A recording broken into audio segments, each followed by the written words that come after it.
안녕하세요. 강주보건대학교 식품영양학과 교수 소리순입니다. 오늘 함께 공부할 내용은요. 대사성 증후군 예방을 위한 올바른 식생활 관리입니다. 화면을 보시면서 함께 공부하도록 하겠습니다.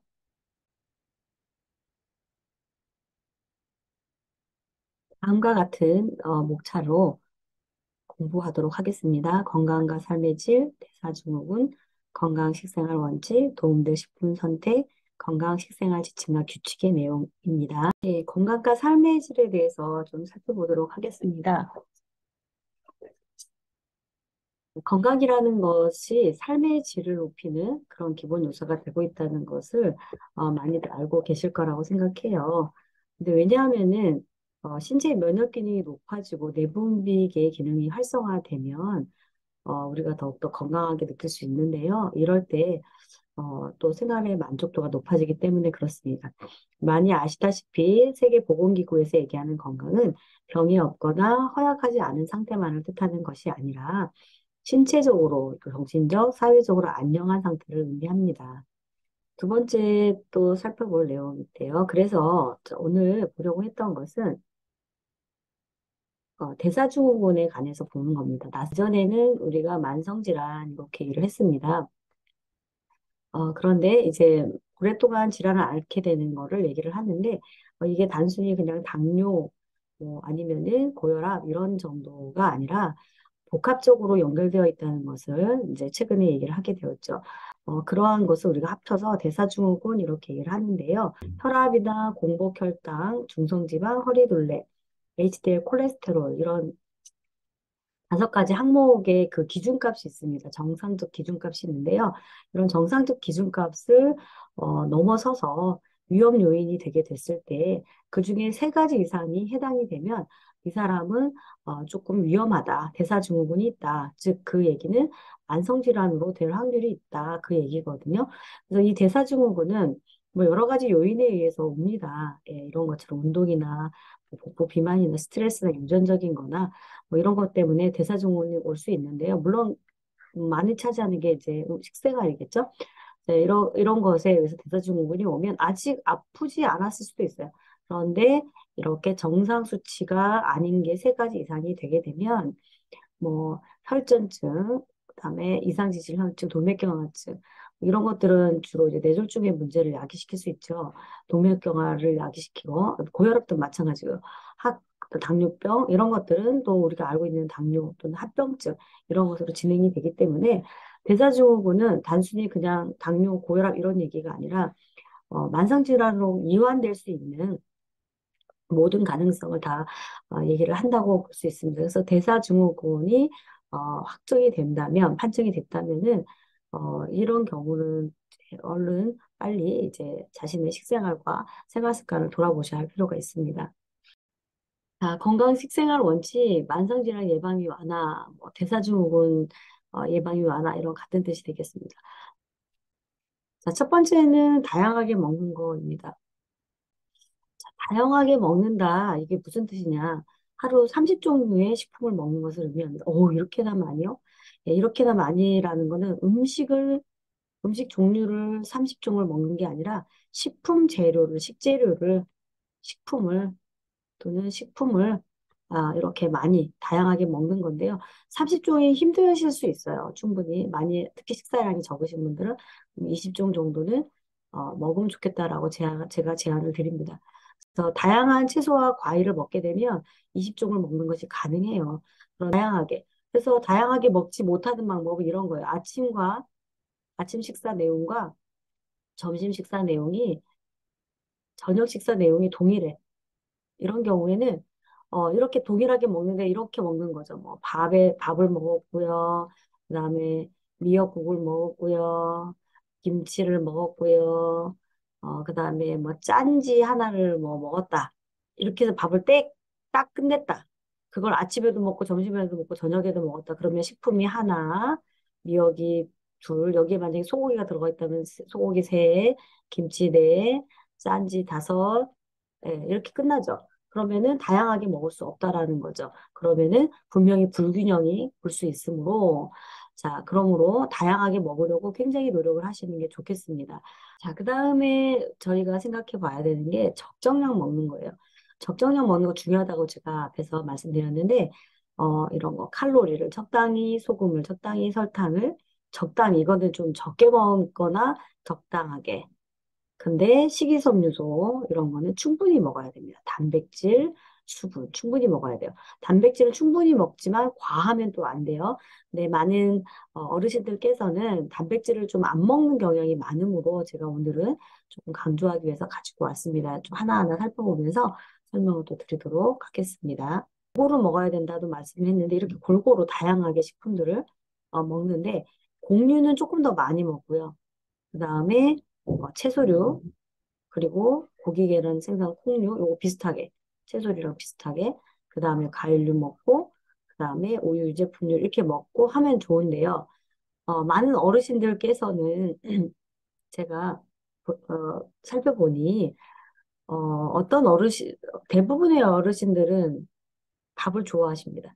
그래서 곡류를 엄청 많이 드십니다.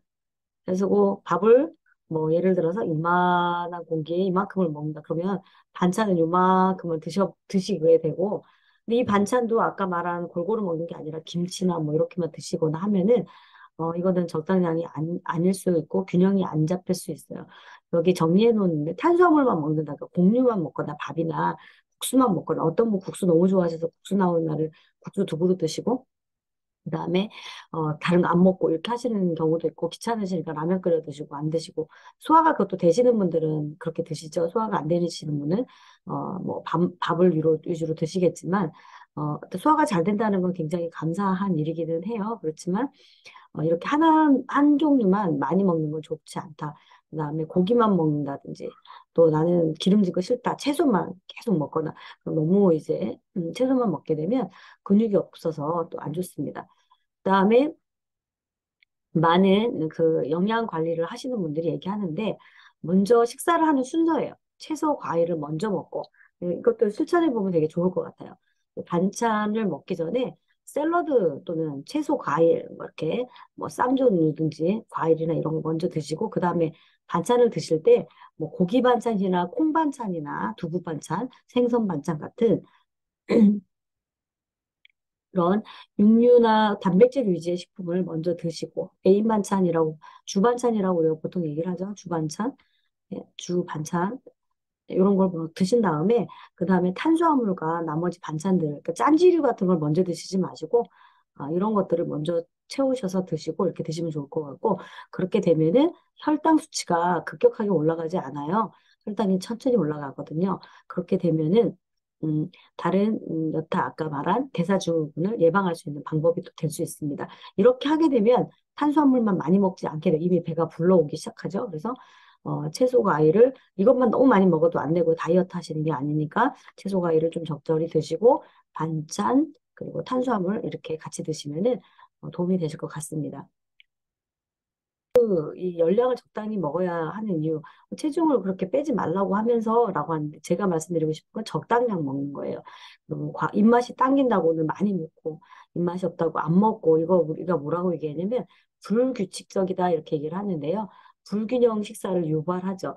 이렇게 불규칙적인 식사를 하고 적당량 꾸준히 적당량을 한결같이 먹으면 참 좋거든요. 근데 그게 좀 어렵긴 하지만 오늘 뭐 뷔페를 가서 잔치집에 갔어요. 그러면은 많이 좀 드시죠. 예, 과식을 하겠지만 그런 날들은 있어도 되겠지만 그런 게 뭐 들쑥날쑥 막 계속 반복된다. 그럼 이건 바람직하지는 않아요. 그래서 가급적이면 적정량 먹도록 노력을 하시면 좋겠는데 적정량을 먹으면 여기 말한 피하지방이나 내장지방 뭐 이런 복부지방들인데 이런 지방들이 적절하게 쌓이면 좋은데 적절하게 쌓이지 않으면 내장 지방이 증가하게 되고 그러면 당뇨병, 고지혈증이 오게 돼요. 그래서 앞에서 봤던 대사성 질환에서 예, 무엇이 기준이 되었냐면 뭐 혈당, 혈압, 뭐 허리둘레 뭐 이런 거 있었어요. 잠깐 한번 다시 가서 보고 오면 또 시간이 걸릴 테니까 혈압 그리고 허리둘레 뭐 그다음에 콜레스테롤, HDL 콜레스테롤 같은 콜레스테롤 이런 거. 그다음에 중성지방 이런 것들이 이제 기준이 되거든요. 결론적으로는 당뇨병이나 고지혈증으로 요약이 되잖아요. 그래서 이렇게 칼로리를 적정량 안 먹고 불규칙적으로 먹게 되거나 이래서 내장지방이 쌓이게 되면 대사성 증후군으로 유발이 되기 때문에 적절하게 칼로 먹도록 하고 하는 것이 필요하겠습니다. 자, 그 다음에 적게 먹는데, 나트륨이 얼마나 들어있나 이런 얘기인데, 이거 다 못 외워요. 그쵸? 이거 뭐, 계산해서 못 드십니다. 대체로 이렇게 찌개류나 국 같은 경우에 국물을 다 먹게 되잖아요. 냉면도 국물을 다 먹게 되거나, 이렇게 되면은 굉장히 나트륨을 많이 먹게 됩니다. 그래서, 국 같은 경우는 좀 싱겁게 끓이셔서 국물을 다 드시고 싶을 때 조금 더 싱겁게, 많이 싱겁게 해서 드시면 좋을 것 같고, 국물을 많이 드시지 않도록 하시는 것도 좋을 것 같아요. 그리고 이렇게 비빔밥이나 뭐 이런 거 먹을 때 조금 양념류를 좀 싱겁게 했으면 좋겠고 특히 이제 요새는 저염김치를 많이 드시더라고요.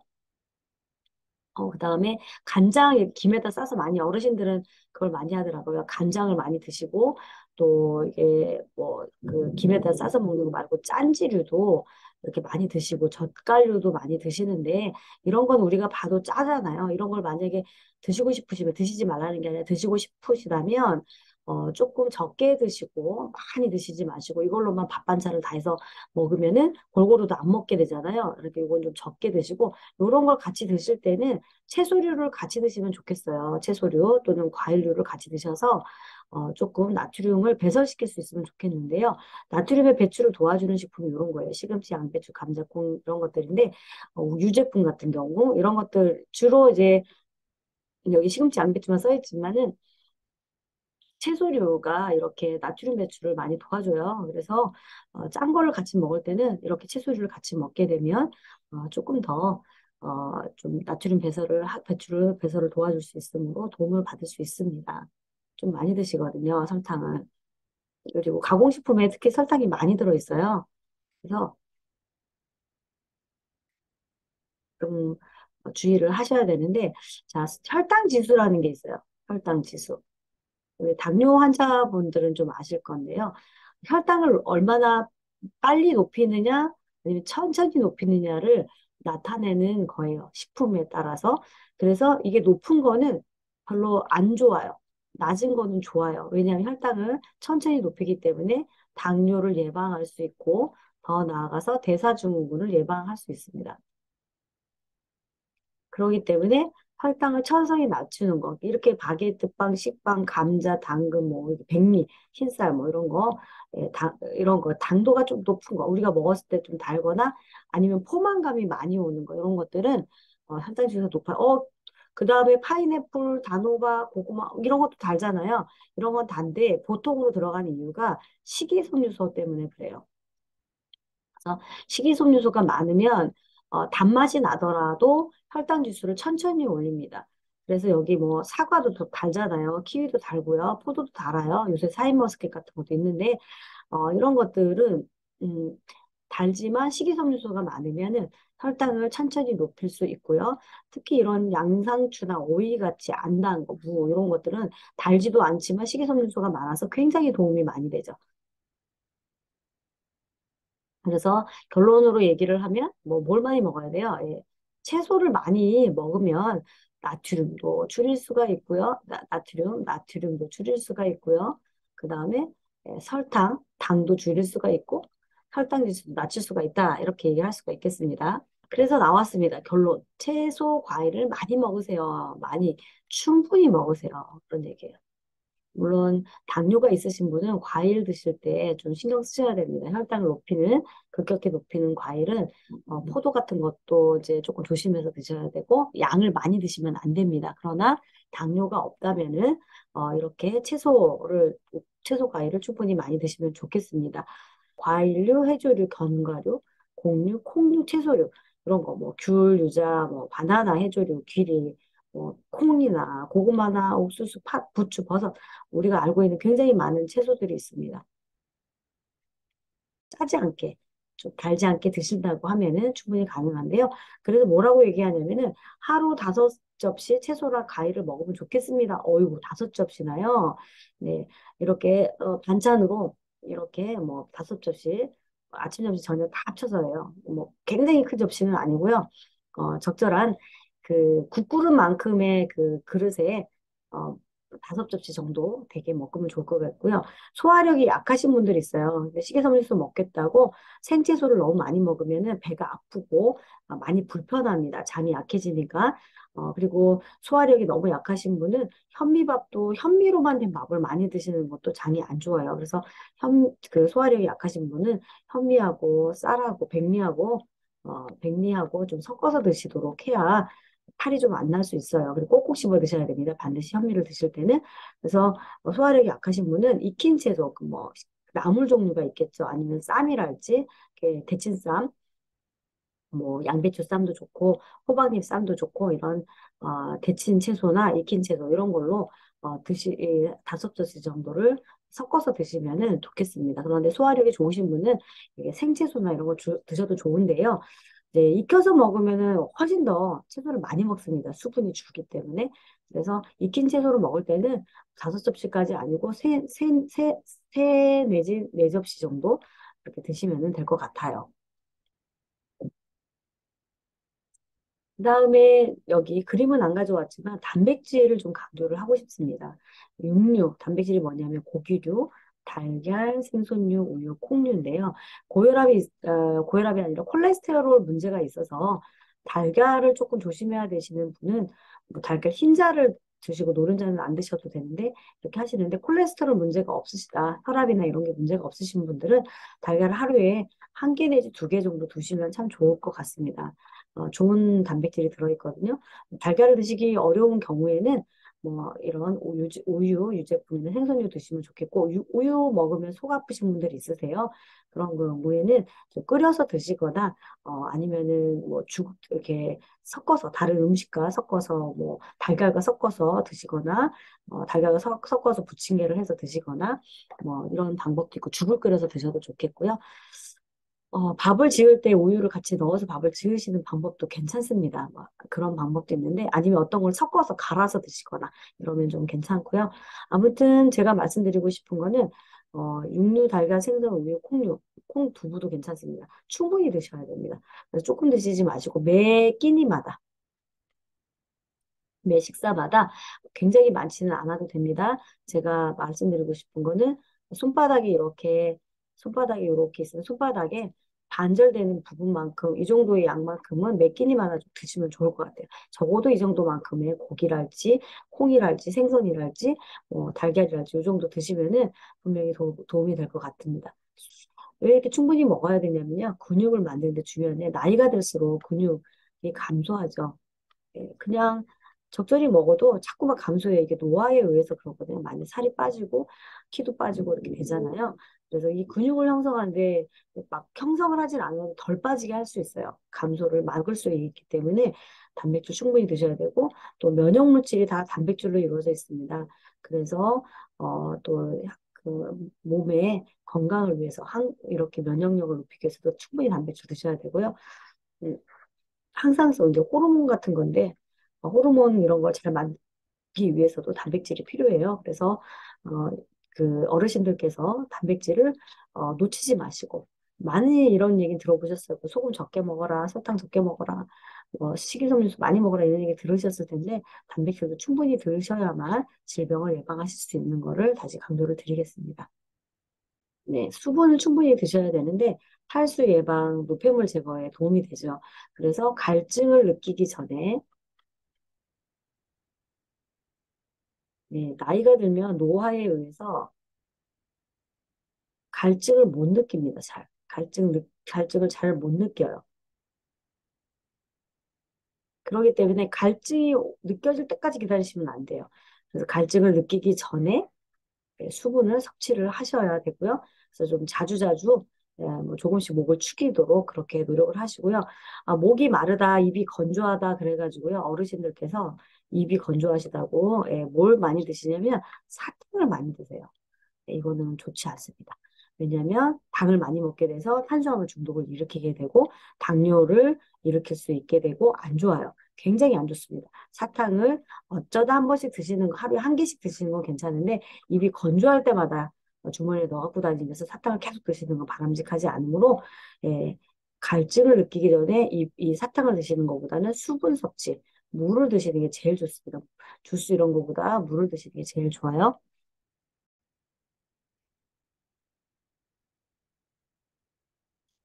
자, 세 번째 중요한 거는 뭐냐면은, 어, 첫 번째 중요한 건 뭐냐면, 다양하게 먹어라. 이렇게 얘기했어요. 다양하게.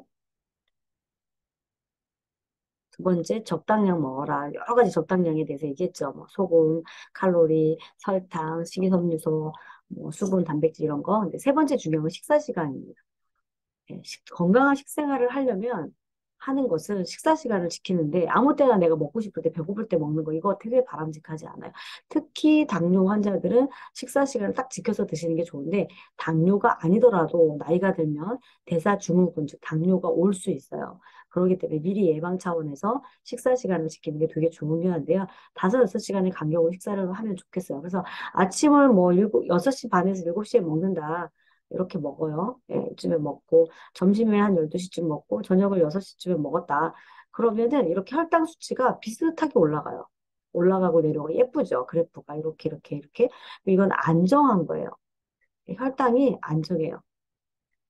이러면은 몸이 건강합니다. 호르몬 분비가 안정하기 때문에 몸이 굉장히 건강한데 아침을 한 9시 반쯤에 먹었어요. 아침 식사. 그리고 나서는 아이고 또 점심을 먹자 누가 또 그래 그래갖고 점심을 그냥 또 약속이 있어서 먹었어 12시 반쯤에 그다음에 저녁을 또 한 6시쯤에 이렇게 먹었어요 저녁 이렇게 먹었어요 그러면은 혈당이 이렇게 올라가고 이렇게 올라가는데 이렇게 조금 올라가는 게 아니라 이게 내려갈 틈이 없이 그냥 올라가 버리죠. 크게 올라가고 그러면은 굉장히 많이 자극을 줘요. 어디에? 인슐린 분비에 자극을 줘요. 아까 탄수화물 중독증 얘기를 제가 잠깐 드렸는데 인슐린 분비가 많아지게 되고 자꾸 그렇게 반복이 되면 이게 당뇨로 가잖아요. 그래서 이거 좋지가 않아요.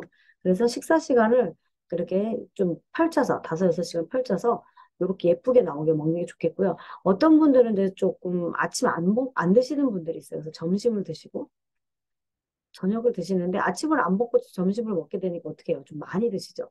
많이 먹다 보니까 혈당 수치가 많이 높이 올라가게 돼요.